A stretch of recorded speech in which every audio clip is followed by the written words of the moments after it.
اور Sahiwal arts council میں ہاتھ سے لکھے قرآن پاک دنیا کے حجم کے اعتبار سے سب سے بڑے نسخے کو نمائش کے لیے پیش کیا گیا ہے۔ 41 فٹ لمبے اور 8.5 فٹ چوڑے نسخے کو لکھنے کی سعادت سید امتیاز حسین شاہ نورانی نے حاصل کی۔ رپورٹ میں دیکھیں۔ ہاتھ سے لکھے دنیا کے سب سے بڑے قرآن پاک کے نسخے کی نمائش 40 فٹ لمبے اور 8.5 فٹ چوڑے نسخے کو لکھنے کی سعادت سید امتیاز حسین شاہ نے حاصل کی۔ ڈپٹی کمشنر واجد علی شاہ نے کلمی نسخے کی نمائش کا افتتاح کیا۔ اس موقع پر ڈپٹی کمشنر کا کہنا تھا کہ قلمکار نے شاندار کاوش کر کے دنیا بھر میں ملک کا نام روشن کیا ہے۔ یہ قرآن پاک امتیاز حسین شاہ صاحب نے لکھا اور اس کا جو حجم ہے وہ 41 فٹ کے پیجز ہیں، اس کے 8.5 فٹ چوڑائی ہے اور 31 پیجز پہ انہوں نے لکھا ہے۔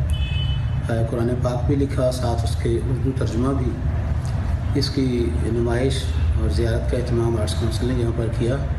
یہاں پر اسکول کے بچوں کی، کالجز کے اسٹوڈنٹس کی کثیر تعداد نے اس کی زیارت کی۔ تقریب میں طلباء، سرکاری شخصیات اور شہریوں کی بڑی تعداد نے شرکت کی۔ شرکاء نے قلمکار کے جذبے کو زبردست خراج تحسین پیش کیا۔ ہم سب اللہ تعالیٰ کا بہت شکر ادا کر رہے ہیں کہ ہمیں اتنا اچھا موقع ملا ہے کہ ہم قرآن پاک کی زیارت کریں، اور یہ بہت اچھا کام کیا ہے انہوں نے، اور ہماری گورنمنٹ کو چاہیے کہ وہ اس چیز کو سب کو دکھائیں، کیونکہ یہ بہت اچھا کام ہوا ہے۔ ڈی سی نے آرٹس کونسل کی انتظامیہ کو بھی نمائش کے لیے اہتمام پر مبارکباد پیش کی۔